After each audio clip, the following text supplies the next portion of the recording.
Here's a beginner's guide to Unscathed Roblox. This game has just recently been released and today I'm going to be giving you guys the best guides that I've learned so far. The very first thing that you need to learn in this game is that this is an RNG, which means your luck will matter a lot. That leads me to my first point, which is the skill tree.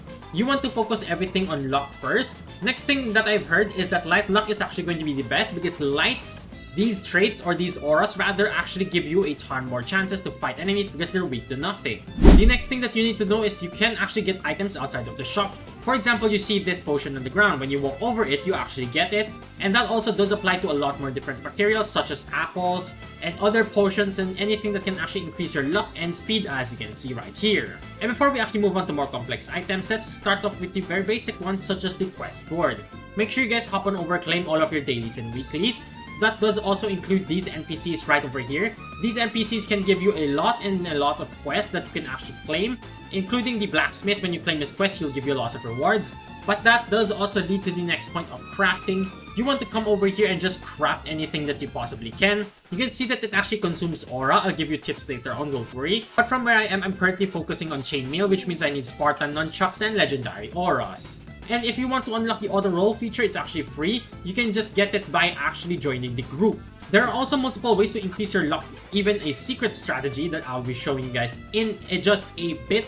But make sure you come over to the shop. It actually refreshes every 5 minutes. Now, brass metal rings will be actually used for more items, unlike the cloth. The cloth so far I've seen is just for one, but I do recommend getting as many brass metal rings as you possibly can. These items right here that increase luck, I highly recommend focusing on them first. You can get roll speed, but roll speed is honestly not that massive compared to the luck. I'd much prefer buying luck. There are also, of course, some other items where you can restore your HP to your active auras and restore the amount of times you can actually use them, or get an immunity potion, although this is not that useful in the early game. If you complete this obby, you actually gain a 25% extra luck. And aside from that, you also do have these battle pass items that I do recommend claiming because they are very good.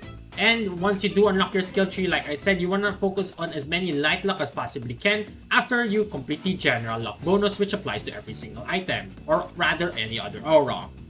Right over here, as you can see, I just completed the obby luck and I have gotten 25% extra chance, which is really good because it actually does stack. Let's use this. Look, it actually stacks, which means we have a lot more luck for rolling these. And the next tip that I have for you guys is coming over here to the settings for the aura filters.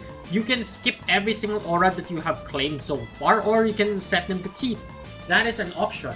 However, you need to remember coming over here to the blacksmith, right? When you show the crafting bench.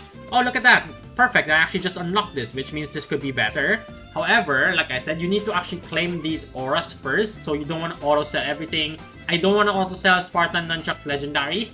But if you have not completed wraps yet, you will need the epic aura, which you definitely need, as well as the cloth. You can also unlock the teleporter, and you will need a lot of these brass metal rings. Like I said, you need a ton more auras, rare auras. You can also get magnet. Very next thing that you need to learn as a beginner is that some auras are weak against the others. And like I mentioned again earlier in the video, Ascend, this is a light. A light, I don't think light is weak to much. And as you saw, I did just walk down a cave area. You can actually craft potions down here. That is something you can do. And of course, you can go over here to the alchemist and talk to that guy as well. Oh, and if you've already made it this far, why not just subscribe and leave a like to the video because it's actually for free. And when you're coming over here, you can actually go ahead and talk to Sensei. Make sure you do claim his quest. As you can see, I actually forgot to claim it, which was quite unfortunate. He does give you a decent amount of rewards. And when you hop on over to this portal, you can actually unlock right over here, which you need to complete. This is pretty much like a story mode. If you guys are familiar with tower defense games, this is exactly what you need to do. Just walk in and beat them and you should be completely fine. And if you saw the message that popped up around here a while ago, you can actually remember that I said that the shop refreshes every 5 minutes. I want you guys to come over here and try to get as many items as you possibly can. Be careful with your gold though because they actually do run out very quick. So it's not ideal that you spend a lot really fast, which is why I said you need to prioritize the luck over the roll speed because you're gonna be AFK anyways. And that is pretty much it. Make sure you guys do subscribe.